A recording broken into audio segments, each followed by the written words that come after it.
Alors salut tout le monde, ici c'est Calogero Volpe. Aujourd'hui je vais vous parler de 5 erreurs à éviter quand on fait un permis de construire.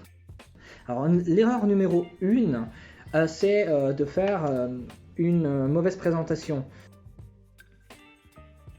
Un permis de construire, ça s'organise, c'est quelque chose qui est d'être propre, qui est d'être beau. Donc pour que ça soit beaucoup plus agréable à lire et à étudier, il faut que chaque PCMI ait sa propre feuille. Il ne faut pas mettre 2 PC sur une seule feuille, c'est moche, c'est dégueulasse.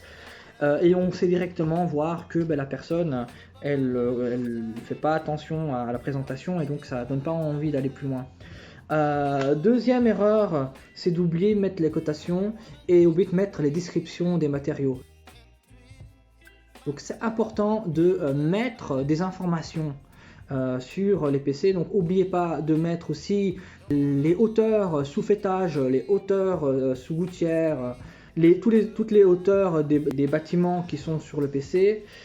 Voilà. Et ça c'est la troisième erreur, c'est de faire une insertion bidon.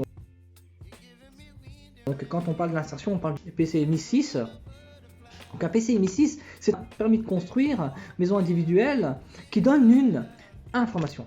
Si maintenant le PCMI 6 il est bidon, qu'il est dégueulasse, il donne aucune information.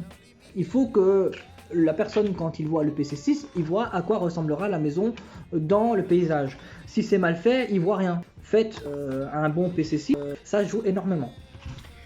Quatrième erreur, c'est ce qui est incompréhensible, la compréhensibilité d'un PC. Donc il faut que ça soit propre, il faut que ça soit lisible, il faut que les cotations soient discrètes mais à la fois lisibles. Il ne faut pas qu'ils prennent la place, il ne faut pas que la description des matériaux brouille le dessin de la maison. Il faut vraiment que ça soit réfléchi sur les positions des cotations et des annotations. Et cinquième erreur, faire un PC sans avoir étudié le PLU.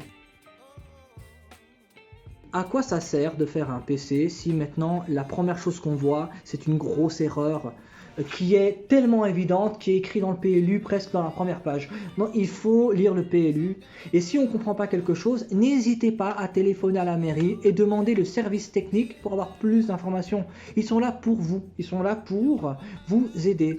Donc ça c'est 5 erreurs à éviter qui sont presque éliminatoires. Quand quelqu'un de la mairie va étudier votre PC, il va pas se casser la tête. Voilà, s'il va directement avoir un avis négatif, si c'est propre, il aura un plaisir. Et puis il faut savoir une chose, si un PCMI est bien fait, on a beaucoup de chances que celui qui est en charge de l'étudier puisse ajouter des commentaires sur le PCMI. Ça c'est quelque chose qui peut être très très avantageux. Voilà, sur ce, si vous avez des questions, n'hésitez pas à me les poser et je suis là pour vous.